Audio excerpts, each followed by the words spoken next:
ସାଙ୍ଗମାନେ, ଆଜି ମୁଁ ଗୋଟିଏ ନିରାଟ ସତ କଥା କହିବି। ଯିଏ ଭଲ ଭାବିଲେ ଭାବୁ, ଯିଏ ମୋତେ ଖରାପ ଭାବିଲେ ଭାବୁ।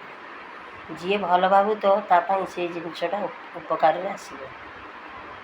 କାରଣ ଆଜିକାଲି ସମାଜରେ ଦେଖାଯାଉଛି ବହୁତ ପୁଅମାନେ, ସବୁ ପୁଅମାନଙ୍କ କଥା କହୁନି, ବହୁତ ପୁଅ ଅଛନ୍ତି ଯିଏକି ବାପା ମାଆ ଉପରେ ହାତ ଉଠାଇବାକୁ ବି ପଛଉନାହାନ୍ତି।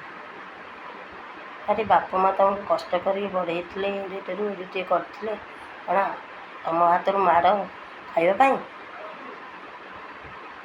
ତମେ ତାଙ୍କୁ ଖାଇବାକୁ ନ ଦେଇ, ଇଏ ନ ଦେଇ, ତାଙ୍କୁ ବାର ଲାଞ୍ଛନା କଥାବାର୍ତ୍ତା କରି ତମେ ତାଙ୍କମାନଙ୍କୁ ଯେଉଁ କଷ୍ଟ ଦେଉଛ, ଏଇ ହାତ ଉଠେଇକି ତାଙ୍କୁ ମାରିବାକୁ ଚେଷ୍ଟା କରୁଛ।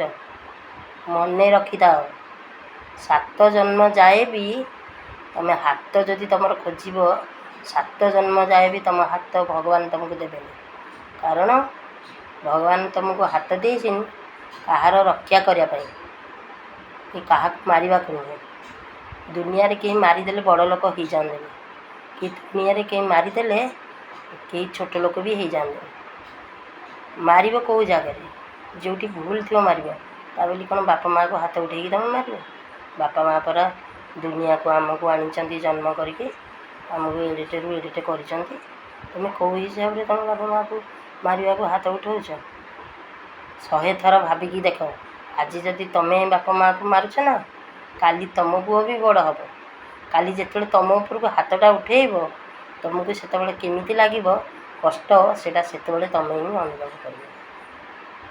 ଏତିକି ମୁଁ ରହିଲି କହିକି, ଯିଏ ଏଇ କଥାକୁ ଶୁଣିକି ଭଲ କାମରେ ଲଗେଇ ପାରିବ ଭଲ କଥା, ଆଉ ଯାହାକୁ ଖରାପ ଲାଗିଲା ସେ ତା'ର ବାଟରେ ଯିବ।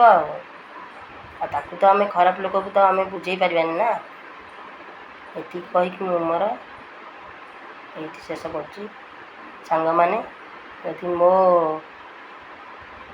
ମୋଟିଭେସନ୍ଟି ଆପଣମାନଙ୍କୁ ଭଲ ଲାଗିଥିବ, ତେବେ ଆପଣ ବହୁତ ମାତ୍ରାରେ ଏହାକୁ ସେୟାର କରିବେ।